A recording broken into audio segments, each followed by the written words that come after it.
हाय, मेरा नाम है संदीप साहू और आज हम पढ़ने जा रहे हैं कक्षा 11वीं का चैप्टर 4। जैसा कि पाठ का नाम है सममित संख्याएं और द्विघात समीकरण।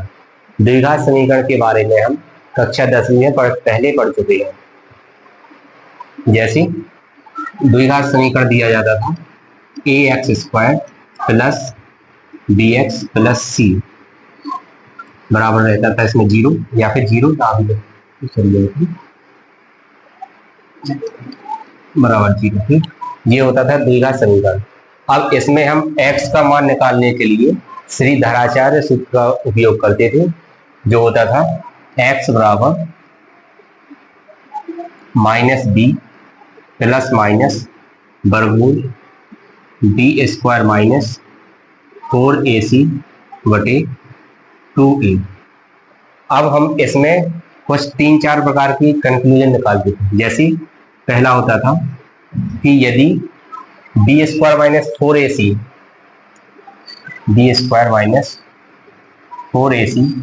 का मान 0 से यदि बड़ा है तो इसमें वास्तविक संख्या निकलती थी। ठीक है। दूसरा, यदि b² माइनस 4ac का मान 0 के बराबर है तो इसमें भी वास्तविक संख्या निकलती थी और इसके दोनों मूल बराबर होते थे। ठीक है।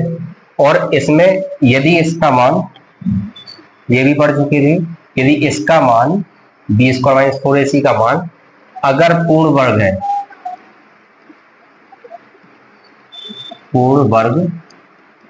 वर्ग संख्या है तो इसका एक निश्चित मान निकलता था। अगर पूर्ण वर्ग नहीं है तो 2 अलग अलग मान निकलते थे। ठीक। और इसके बाद तीसरा होता था इसमें b² माइनस 4ac छोटा रहता था 0 से। जब इसमें b² माइनस 4ac का मान छोटा होता था तो हम बोलते थे इसको कि ये काल्पनिक भाग रहेगा इसका, या काल्पनिक संख्या रहेगी। तो इसमें कुछ इस तरह से निकलता था कि जैसे b का मान के चलो कोई मान रहता है जैसे 5, ठीक है, प्लस माइनस, और जैसे ही वर्गमूल में इसमें 2 माइनस का हो गया या कोई और सी भी संख्या है और बटे में कुछ भी रहेगा, एक ही जगह मान के चलो 1 ही था, तो इनको सॉल्व करने पर 2 संख्या निकलती थी। एक तो ये प्लस में रहती थी तो हम इसको एक बार यहाँ के प्लस में लिख देते थे बटे 2, और दूसरी बार इसी संख्या को माइनस में लिखते थे बटे 2। अब यहाँ पे जो यहाँ पर ये माइनस का रूट 2 है, इसको हम सॉल्व नहीं कर पाते थे, लेकिन इस अध्याय में हम इन संख्याओं को सॉल्व करना सीखेंगे और ये किस तरह से उपयोगी है। ये कहलाती है काल्पनिक संख्या है, और इनके अलावा जितनी भी अपन लोग पढ़ चुके पहले संख्या वो सारी थी वास्तविक संख्या है। ठीक है। चलो इसके आगे का अपन लोग सॉल्व करेंगे। थोड़ा सा पहले इसको मिटा दें।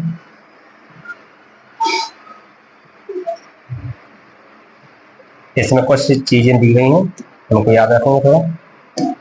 जैसे काल्पनिक संख्या, तो काल्पनिक संख्या क्या कहलाती है कि वर्गमूल के अंदर ऋणात्मक संख्या को काल्पनिक संख्या कहते हैं। जैसे हमने लिख दिया ये, जैसे हमने लिखा ये 25 तो, और वर्गमूल के अंदर, तो इसका वर्गमूल निकाल लेते हैं हम लोग 5, ये परिमेय संख्या हो गई।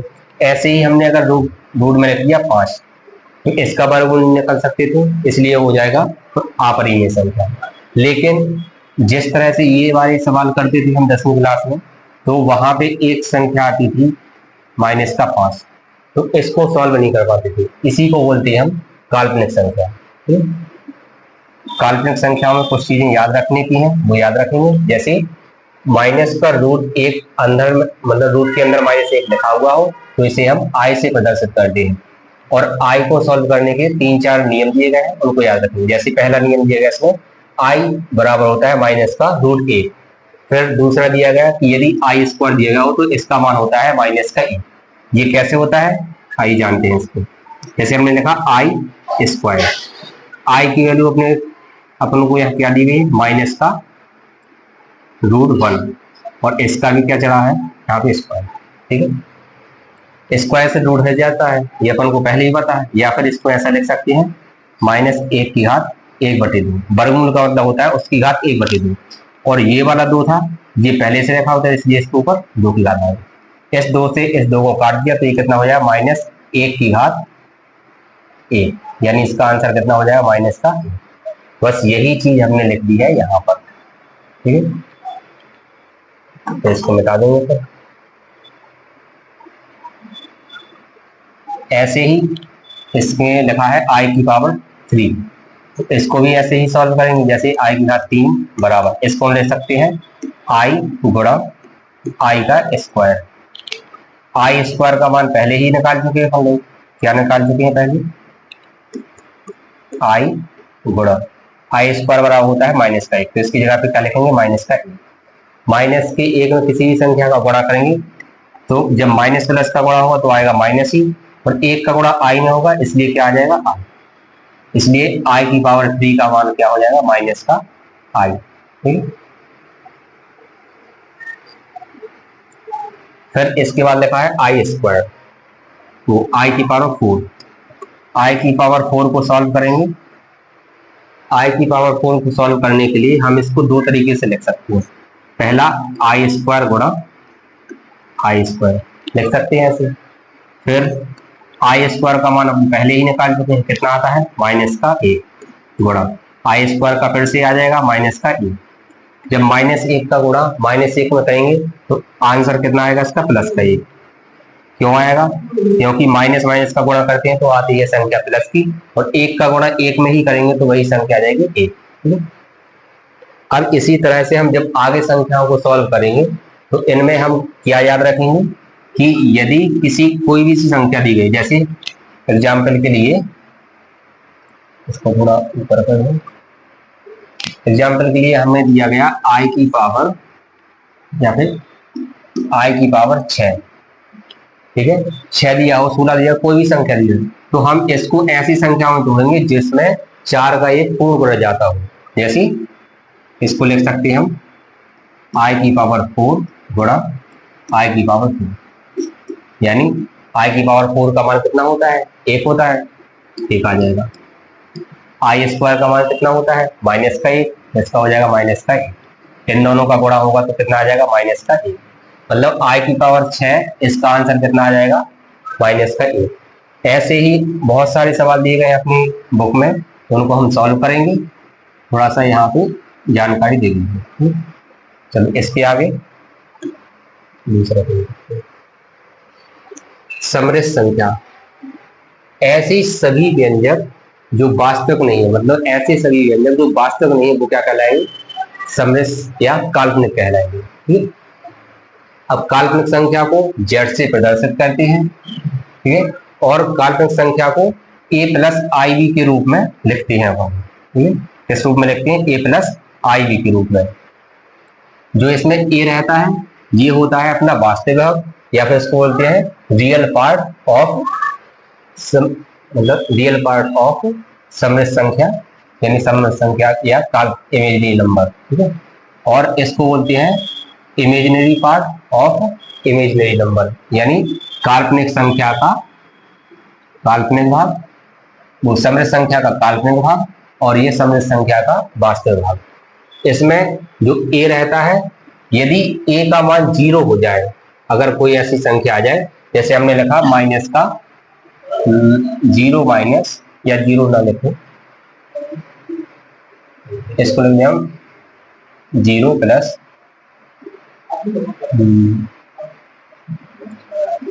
3i, तो इसमें जो वास्तविक भाग है इसका वो दिया गया है 0, केवल इसमें काल्पनिक भाग का बस मान दिया गया है, इसलिए ये क्या हो जाएगा, ये हो जाएगा शुद्ध काल्पनिक संख्या, ठीक है। ऐसे ही हम देखें कोई एक और एग्जाम्पल ले लें, जैसे ये हो गया इसका, ठीक है। यदि a बराबर 0 हो तो इस प्रकार की संख्या पूर्ण काल्पनिक या शुद्ध काल्पनिक, जैसे अपनी एनसीईआरटी बुक में लिखा हुआ है शुद्ध काल्पनिक लिखा हुआ है उसमें, ठीक है, तो ये शुद्ध काल्पनिक संख्या कहलाती है। ऐसे ही अगर हमें b का मान 0 दिया गया हो, जैसे हमने लिखा ये 3 प्लस में हम इसकी 0 आई भी लिख सकते हैं, ऐसे। तो ये क्या कहलाएगा, ये कहलाएगा अपना शुद्ध वास्तविक संख्या, या √3 भी लिख सकते हैं, मतलब कोई सी भी वास्तविक संख्या लिख सकते हैं इसको, ठीक है। √3 भी लिख सकते हैं, कोई सी भी। इसमें लिखा है यदि b बराबर 0 हो तो इस प्रकार की संख्या पूर्ण वास्तविक या शुद्ध वास्तविक संख्या कहलाती है। आगे इसमें लिखा हुआ है समृद्ध संख्याओं की समानता। समृद्ध संख्याओं की तुलना, समानता मतलब तुलना करना। अगर हमारे पास 2 संख्याएं दी गई हैं समृद्ध संख्या, तो उनकी तुलना किस प्रकार से करेंगे वो यहाँ पे जानेंगे, ठीक है।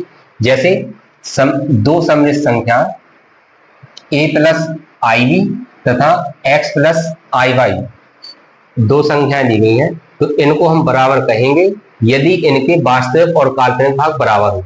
जब इनके काल्पनिक और वास्तविक भाग बराबर होंगे तभी हम इन संख्याओं को बराबर संख्या कहेंगे, ठीक है। इसका जस्ट उल्टा अपन लोग यहाँ पे सॉल्व करते हैं। जैसे यदि 2 संख्याएं बराबर दी गई हैं, जैसे क्वेश्चन दिया है 2 संख्याएं यदि बराबर दी गई हैं तो इनके वास्तविक भाग और काल्पनिक भाग भी बराबर होते हैं। इस तरीके से अपन लोग सॉल्व करते हैं। जैसे यहाँ पे जिसमें इसका a दिया गया था, a बराबर कितना हो जाएगा x, क्योंकि ये इसका वास्तविक भाग है, इसका वास्तविक भाग a है और दूसरी साइड में समृद्ध संख्या का वास्तविक भाग x है, इसलिए यहाँ पे लिख दिया हमने a बराबर x। तथा पहली समृद्ध संख्या का काल्पनिक भाग क्या है i b और दूसरी संख्या का काल्पनिक भाग क्या है i y, तो ये हो जाएगा i b बराबर i y। अब इसके बाद हम पहला इसका उदाहरण सॉल्व करेंगे। पहले हम इनके उदाहरण सॉल्व करेंगे, फिर उसके बाद प्रश्नावली के क्वेश्चन सॉल्व करेंगे, ठीक है। जैसे पहला उदाहरण दिया है, ये भी परीक्षा की दृष्टि से इंपॉर्टेंट है, ठीक है, इसलिए इसको सॉल्व करेंगे। जैसे पहले लिखा है 4x आई ब्रैकेट 3x माइनस वाई बराबर 3 प्लस आई माइनस का 6। अब यहाँ पे 2 काल्पनिक संख्याएं दी गई, एक ये संख्या है और एक ये है, तो इन दोनों संख्याओं को बराबर पहले से दिया गया, इसलिए हम क्या करेंगे हल, इसका हल किस तरीके से लिखेंगे, हल 4x प्लस आई 3x माइनस वाई बराबर 3 प्लस आई माइनस का 6। यहाँ पे हम इसके वास्तविक और काल्पनिक भाग को बराबर करेंगे। जैसे यहाँ लिख भी सकते हैं, जैसे वास्तविक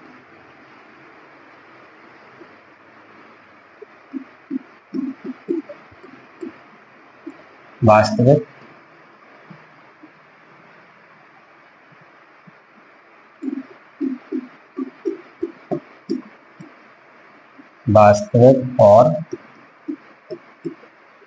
काल्पनिक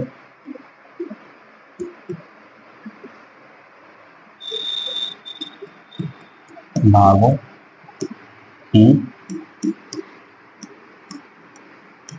तुलना करने पर भी, यहाँ पे लिख दूंगा वह जगह नहीं है तो करने पर। जैसे ही हमने ये लिखा तो यहाँ पे क्या हो जाएगा कि 4x बराबर कितना हो जाएगा 3, तो यहाँ से x बराबर कितना हो जाएगा 3/4, क्योंकि बराबर के इस साइड अगर कोई संख्या x के गुणा में है तो बराबर के उस साइड कहाँ पहुंच जाती है, वो भाग में पहुंच जाती है, ठीक। ऐसे ही यहाँ पे एक लाइन खींच देंगे, इस साइड हम इनके काल्पनिक भागों को बराबर करेंगे। जैसे i 3x bracket minus Y बराबर 3 नहीं आएगा इसमें, i माइनस का 6 आ जाएगा, ठीक। अब देखो यहाँ पर हमें यहाँ से x का मान पहले से ही पता लग गया है, तो हम यहाँ सीधा x का मान रख देंगे, ठीक है। या फिर देखो इसका i और यहाँ से i दोनों कट जाएंगे और यहाँ पे x का मान भी रख देंगे, ठीक। लिख दो यहाँ से x का मान रखने पर, थोड़ा सा इसके ऊपर किसका देंगे, कितना हो जाएगा 3 गुणा 3/4 माइनस वाई बराबर माइनस का 6। यहाँ पे आई क्यों नहीं आया, क्योंकि आई हमने यहाँ पे पहले से ही काट दिया है, ठीक है। अब यहाँ से हो जाएगा, इसको उस साइड ले जाएंगे बराबर की, ये प्लस का हो जाएगा, 6 को इस साइड जाएंगे तो कितना हो जाएगा 9/4 प्लस 6 बराबर वाई। हम ले इसको भी जा सकते हैं, लेकिन ये माइनस का बचेगा वाई, फिर आगे हमें सॉल्व करना है, इसलिए हम क्या करेंगे वाई को ही उस साइड ले जाएंगे। अब इन दोनों का एलसीएम ले लेंगे, 4 आएगा, 9 प्लस इसके नीचे कुछ नहीं रहता तो 1 मानते हैं, 1 का भाग 4 में 4 बार 6 चौका 24 हो जाएंगे। ये भिन्न तो आपसे बनती होगी, इसमें कोई दिक्कत नहीं है आपको, ठीक है। बस आगे नहीं भी बनती है तो ऐसे कर लेंगे, 4 एकम 4, 1 बार गया, 1 का गुणा 9 में करेंगे तो 9 आ जाएगा। अब इसके नीचे क्वेश्चन लिखा रहता तो 1 मानते हैं, 1 का भाग 4 में देंगे 4 बार जाएगा, फिर 4 का गुणा 6 में करेंगे तो 6 चौका 24 बराबर वाई आ जाएगा, ठीक। इन दोनों को जोड़ देंगे तो हो जाएगा ये 33/4 बराबर। यहां से अपनी x और y की मान निकल आएंगे। यहां हम क्या लिखेंगे, अतः x बराबर 3/4 तथा y बराबर 33/4। अभी अपना क्या हो जाएगा आंसर, ठीक है। तो इस तरीके से हम इनको सॉल्व कर लेंगे। अगर स्क्रीनशॉट लेना हो तो आप ले सकते हैं इसका स्क्रीनशॉट भी। चलिए अब इसके बाद आगे का देखते हैं। हाँ, इसके बारे में अपन लोग पहले थोड़ा सा ये बता दें हम। यहाँ पे जो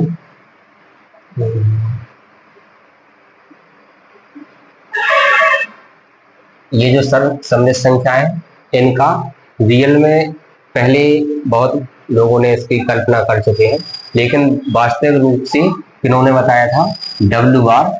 हैमिल्टन ने। इन्हीं को इनका जनक माना जाता है, और इनका जन्म हुआ था 4 अगस्त 1805 को, और इनकी डेथ हो गई थी 2 सितंबर 1865 को, ठीक है। इसके बारे में थोड़ी सी ये जानकारी थी, आपकी एनसीईआरटी बुक में भी दिया गया है, ठीक है, उससे भी देख सकते हैं। चलिए आगे। अब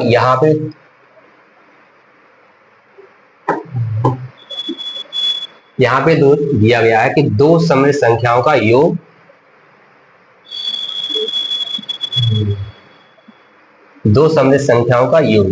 अगर 2 सम्मिश्र संख्या दी गई है तो उनका योग हम किस प्रकार से करेंगे, या उनकी क्या परिणाम निकल के आती है, उनके बारे में यहाँ पे जानेंगे। इस तरह के क्वेश्चन हमारे 1 नंबर के जो प्रश्न बनते हैं, सही विकल्प या सही जोड़ी, एक वाक्य के शब्दों, एक वाक्य के प्रश्न बनते हैं, या सत्य सत्य, तो उनमें पूछ देता है। किस प्रकार से पूछेगा वो, ठीक है। जैसे कोई क्वेश्चन दे देगा या फिर सीधा लिख देगा कि जैसे पहले इसमें दिया गया है संवर्ग नियम, और ये अपन लोग पहले क्लासों में ही पढ़ चुके हैं। ये 8वीं क्लास में फर्स्ट चैप्टर था, उसमें ये सारे नियम लिखे थे, संवर्ग नियम, क्रमनिर्णय नियम, सहचार नियम, योग तत्व और योगात्मक प्रतिलोम का आस्पेक्ट, यानी योगात्मक प्रतिलोम, ठीक है। पहला देखा है इसमें संवर्ग नियम। संवर्ग नियम क्या कहलाता है कि यदि 2 संख्या दी गई है, ठीक है, किस प्रकार से दी गई है, ए और बी, यदि ये 2 संख्या दी गई है तो इनको b प्लस ए, यदि b प्लस ए करती है तो ये क्या होगी, बराबर होगी, ये कहलाता है इसका संवर्ग नियम, ठीक है। नहीं, बराबर नहीं। फिर इसके बाद आता है क्रम विनिमय, ये हमने क्रम विनिमय नियम बता दिया। संवर्ग नियम उसका दूसरा होता है, थोड़ा इसको बता देता।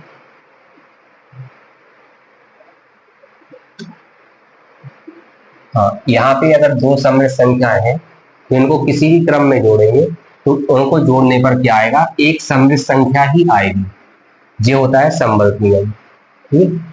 और जो बता रहे थे अभी वो था क्रम विनिमय नियम। क्रम विनिमय नियम का मतलब होता है यदि कोई संख्या सम्मिश्र संख्या जैसे कि a प्लस बी दी गई हो तो इसको हम b प्लस ए भी कर सकते हैं, तब भी ये बराबर ही रहेंगे, ठीक है। जैसे हमने लिखा है यहाँ पे,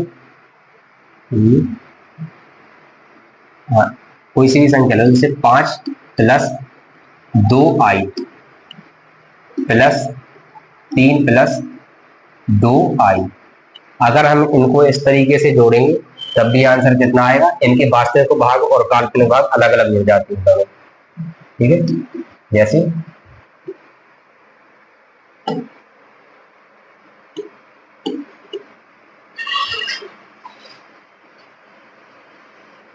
ये तो हट जाएगा इसके साथ,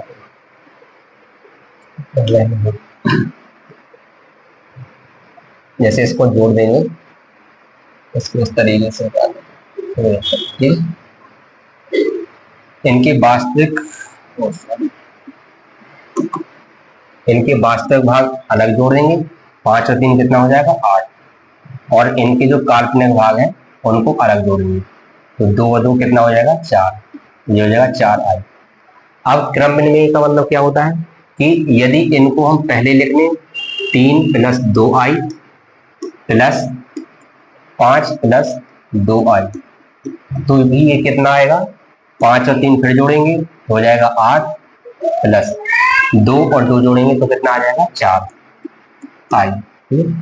कहने का मतलब ये है कि यदि समृद्ध संख्या को, जिस प्रकार से हम वास्तविक संख्या को किसी भी क्रम में जोड़ते हैं तो वास्तविक संख्या ही आती है, उसी प्रकार से ये समृद्ध संख्या को किसी भी क्रम में जोड़ें तो वो समृद्ध संख्या ही आएगी, या उनका जोड़ बराबर होगा। तो ये आपका संवर्ग नियम और क्रम विनिमय नियम हो गया इसका। ठीक है, चलो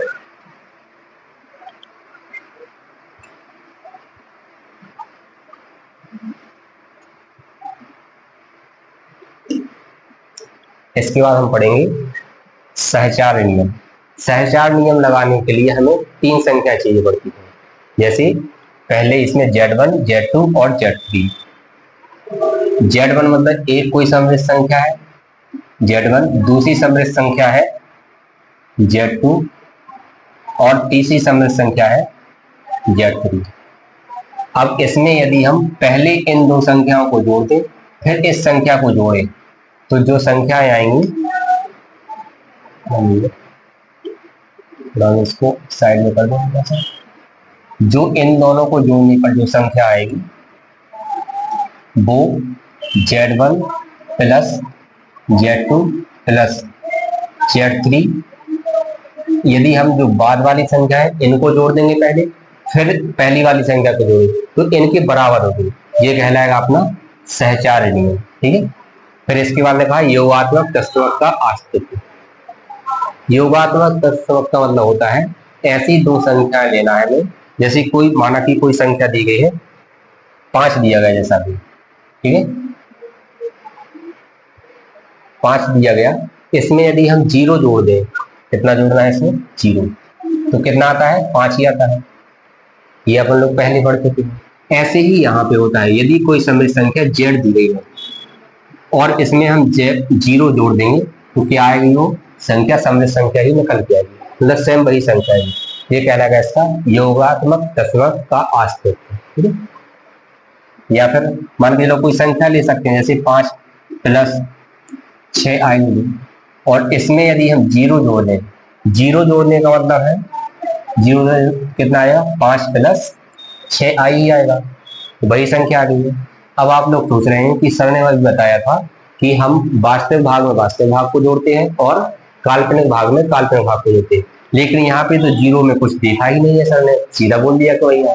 फिर इसको देखो कैसे लिख सकते हैं हम, जैसे ये लिखा है 5 + 6i प्लस इस 0 को हम 0 + 0i इस तरीके से भी रख सकते, 0i का मतलब कुछ भी नहीं आई। ठीक है, अब यहाँ पे हमने जोड़ा है 5 और 0, तो कितना आया 5, फिर हमने जोड़ा है इसको i और i वाले को, मतलब काल्पनिक वाले भाग को। ठीक है, काल्पनिक भाग में 6 में 0 जोड़ेंगे तो कितना आएगा, प्लस का 6 ही आ जाएगा और i का i आ जाएगा, इसलिए हमने सीधा इसको डायरेक्ट कर दिया है कितना 5 + 6i, और ये नियम बना दिया है कि यदि हम किसी समृद्ध संख्या में 0 को जोड़ते हैं तो वही समृद्ध संख्या आएगी।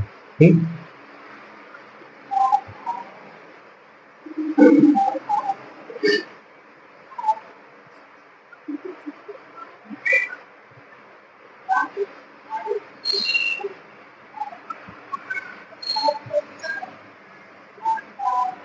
चलिए आगे इसमें क्या रखा होगा,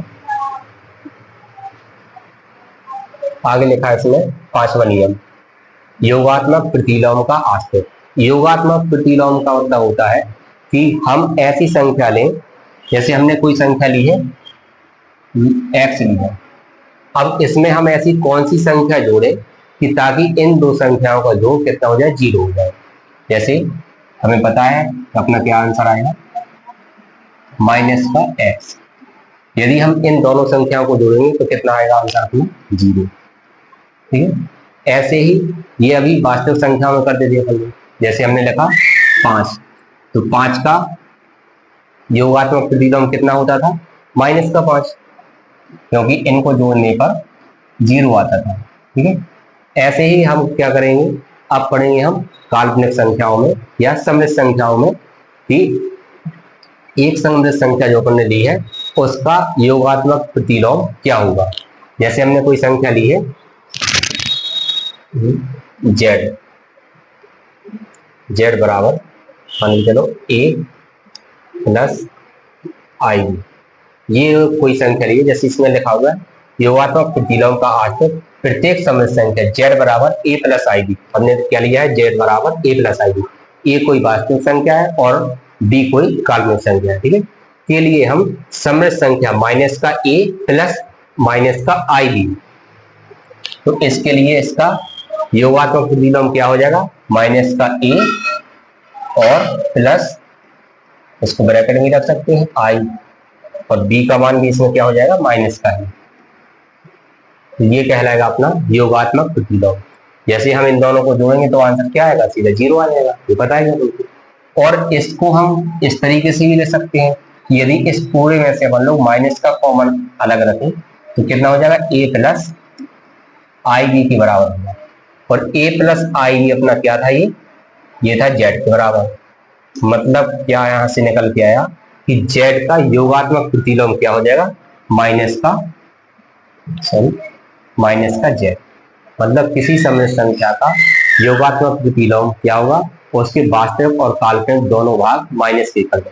यदि माइनस के दिए गए हो तो प्लस के कर दो। जैसे यहाँ पे यदि इसमें a अगर माइनस का होता तो यहाँ हम क्या लिखते, प्लस का ही। ठीक है, प्लस का ही हो जाता, बस उसमें कुछ नहीं है। जो प्लस का रहेगा वो माइनस का हो जाएगा, जो माइनस का रहेगा वो प्लस का हो जाएगा। ये कहलाता है योगात्मक प्रतिलोम का आश्रित या फिर योगात्मक प्रतिलोम। इसके बाद हम आगे पढ़ेंगे। आगे लिखा है दो सममित संख्याओं का अंतर। इन्हीं दो संख्याओं z1 और z2 के लिए कौन से नियम लगेंगे, ये यहाँ पे बता रहे हैं। ठीक है, उदाहरण के लिए जैसे इसमें दिया है कि z1 बराबर, तो z1 माइनस z2 बराबर होता है z1 प्लस माइनस का z2। मतलब कहने का ये है कि यदि कोई संख्या 5 ही क्यों लेते हैं, आप बोलेंगे सर हर बार 5 ही लेते हैं, कोई सी संख्या ले सकते हो। जैसे हमने लिखा है 3 प्लस 4 आई, माइनस करना है हमें 2 प्लस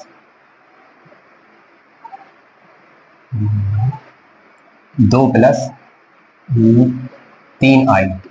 यदि हमें इसको माइनस करना है, क्योंकि ये क्या है z1 और ये क्या है z2, तो इसका पहला तो तरीका यही है कि हम कैसा करें इसको, 3 प्लस 4 आई माइनस का 2 माइनस का 3 आई। फिर सीधा क्या हो जाएगा, वास्तविक भाग में से वास्तविक भाग घटा देंगे, कितना आएगा, प्लस का ही। ठीक है, फिर काल्पनिक भाग में से काल्पनिक भाग घटाएंगे, प्लस वाली संख्या बड़ी है इसलिए इसका क्या आ जाएगा, प्लस का आई। 4 आई में से 3 आई में जाएंगे तो 1 आई बचेगा, और 1 आई लिखो या फिर सीधा आई लिखो, एक ही होता है। तो यहाँ पे कहा गया है कि यदि सममित संख्या z1 में से z2 सममित संख्या घटाएंगे तो हम इसको दरअसल ऐसे भी लिख सकते हैं कि पहली वाली संख्या में दूसरी संख्या को जोड़ के रूप में भी लिख सकते हैं, बशर्ते दूसरी संख्या में पहले माइनस का गुणा कर दो। ठीक है, इसमें और ज्यादा कुछ नहीं है। चलो और कुछ नहीं लिखा इसमें, चलो आगे का पढ़ते हैं।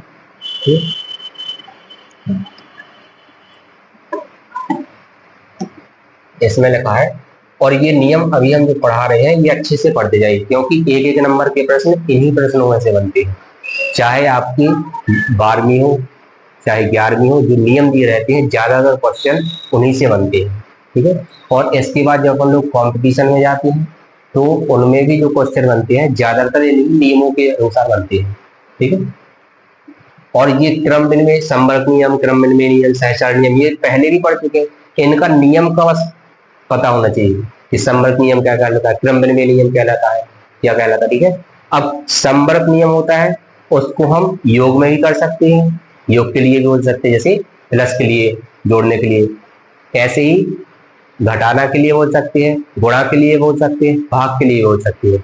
ये और ज्यादा डिटेल में हम लोग 8वीं क्लास में पढ़ चुके हैं, इसलिए थोड़ा सा इसको पढ़ेंगे। बाकी संवर्ग नियम, संवर्ग नियम क्या कहता है अपना कि दो समृद्ध संख्याओं का गुणनफल एक समृद्ध संख्या होती है। यदि Z1 और Z2 दो समृद्ध संख्या है तो इनका जो आंसर आएगा वो भी क्या होगी, एक समृद्ध संख्या ही होगी। ठीक, फिर लिखा है इसमें क्रम विनिमय नियम। क्रम विनिमय नियम का मतलब होता है कि यदि Z1 गुणा Z2 कर दो, मतलब पहली संख्या में दूसरी संख्या गुणा करें या दूसरी संख्या में पहली संख्या का गुणा कर दें, तो भी ये क्या होती है, बराबर ही होती है। ठीक है, फिर तीसरा नियम क्या लिखा इसमें, गुणात्मक प्रतिलोम का आश्रित। गुणात्मक प्रतिलोम ये थोड़ा सा अच्छे से पढ़ना पड़ेगा हमें, ठीक, इसकी जानकारी। जैसे इसमें लिखा है कि समृद्ध संख्या a+i0 गुणात्मक समक या एकल समृद्ध संख्या कहलाती है, जिसमें प्रत्येक समृद्ध संख्या z के लिए z इंटू 1 बराबर क्या होता है, z।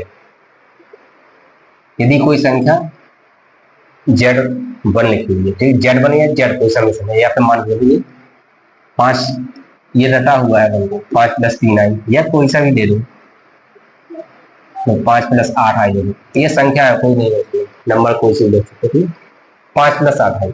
यदि हम इस पूरी संख्या में 1 से गुणा कर दें तो हमें क्या मिलेगा, पता है हमें कि 1 का किसी भी संख्या में गुणा करो तो वही संख्या आती है, तो सीधा यहाँ पे भी वही हो जाएगा कि 8 + 8।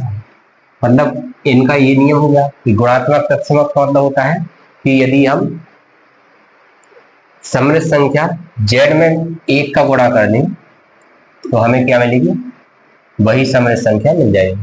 ठीक, ज्यादा कुछ नहीं था इसमें, आगे का पढ़ेंगे थोड़ा।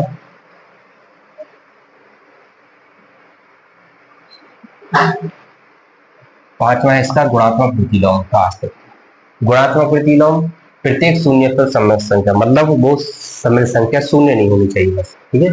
प्रत्येक सम्मिश्र संख्या z बराबर a+i हो, लेकिन उसमें a बराबर 0 ना हो और b बराबर 0 ना हो। मतलब कहने का ये जो उसमें a का मान यानी वास्तविक भाग और काल्पनिक भाग दोनों उपस्थित होना चाहिए, वो 0 नहीं होना चाहिए। कोई सी उसे माइनस या प्लस के हो जाएगा, ठीक है, कोई दिक्कत नहीं। के लिए हमें समृद्ध संख्या a/a²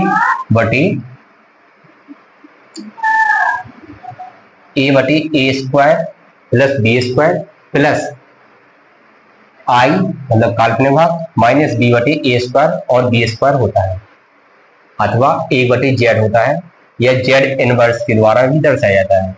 अब ये आपको समझ में होगा, सर ने वही नियम पढ़ के बता दिया। अब इसको हम थोड़ा सा सॉल्व करेंगे।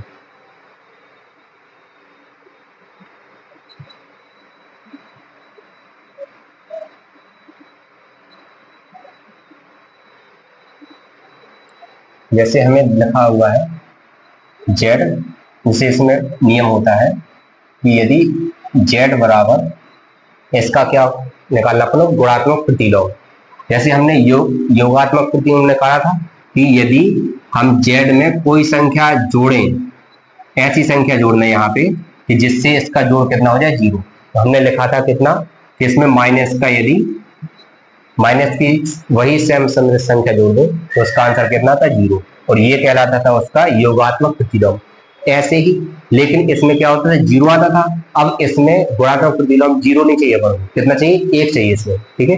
यदि हम Z1 में, जैसे हमारे पास कोई Z1 संख्या है, यह Z ही है, ठीक है, Z में ऐसी संख्या का गुणा करना है ताकि उस संख्या का गुणा करने पर हमें कितना मिलना चाहिए, ए। तो आप सीधा कहोगे कि सर इसमें ए बटे जेड से गुणा कर दो, तो कितना आ जाएगा, एक। जैसे जेड गुणा ए/जेड, और ये जेड से जेड कट जाएगा, कितना आ जाएगा, ए। ठीक है। और 1/जेड को हम लोग क्या लिख सकते हैं, जेड इनवर्स। जेड के ऊपर माइनस की एक घात लगा दी तो ये जेड इनवर्स होगा। ठीक, यहाँ से हम सॉल्व करके थोड़ा सा देखेंगे कि ये अपन को सिद्ध करना। ठीक, जैसे जेड बराबर हमने लिखा है a+ib, ये कोई संख्या ली है। ठीक है।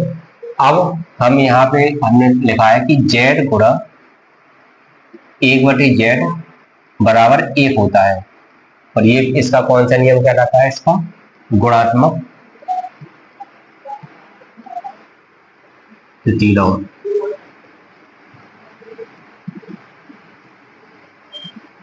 ये इसका गुणात्मक प्रतिलोम नियम कहलाता है। ठीक है, यहाँ सिद्ध करेंगे। जेड की जगह पे क्या आ जाएगा, a+ib गुणा 1/a+ib।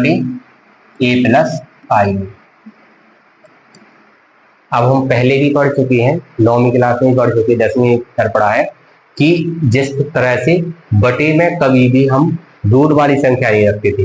जैसे हमने लिखा, जैसे 10वीं क्लास में बार बार 10 का मान आता था, √3 माइनस का 1, यहाँ पे कोई संख्या लिखी रहती थी। ठीक है, तो हम क्या करते, इसमें हर का परिमेय कर देते ताकि रूट की संख्या नीचे न रहे। ऐसे ही यहाँ पे होगा कि जब भी इसमें नीचे बटे में कोई सममित संख्या या काल्पनिक संख्या आएगी, तो हम उसमें उसी काल्पनिक संख्या का परिमेयकरण कर देंगे। ठीक है, और इसमें आ जाएगा a+ib, ये ज्यों का त्यों रहेगा। ठीक है, गुणा 1/a+ib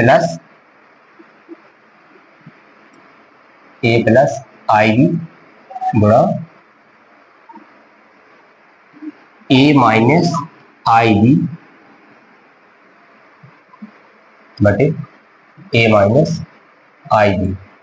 पता है अपन को, यदि नीचे प्लस में लिखा हुआ है तो ऊपर जब हर का परिमेयकरण करते हैं तो माइनस का हो जाता है कभी।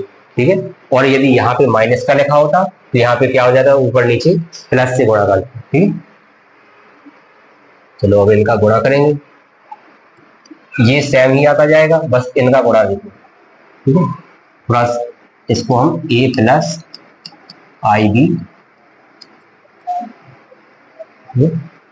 गुणा में ही रहेगा। अब यहाँ देखो a+b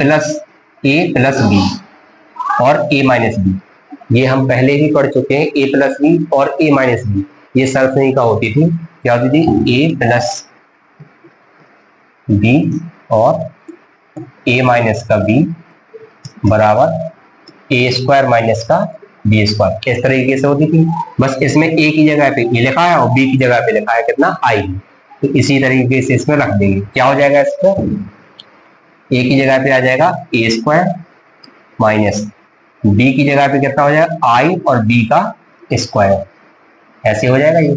ठीक, अब a² का तो a² ही रहेगा, माइनस i को हम लिख सकते हैं i² और b²।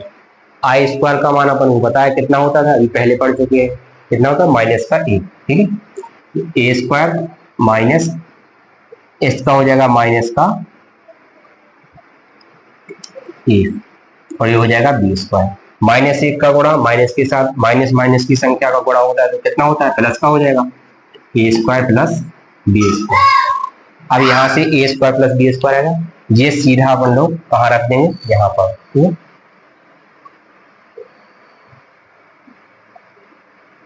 ये अलग से इसलिए कर दिया ताकि किसी को कोई दिक्कत ना जाए। ठीक है, हटा दो इसको, और यहाँ से 1 में सीधा गुणा होगा, ये हो जाएगा a-i।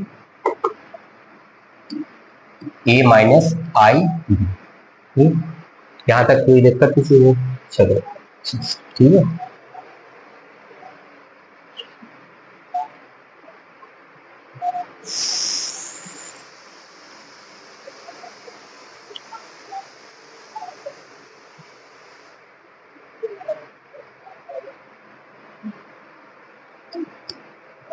अब यहाँ देखो,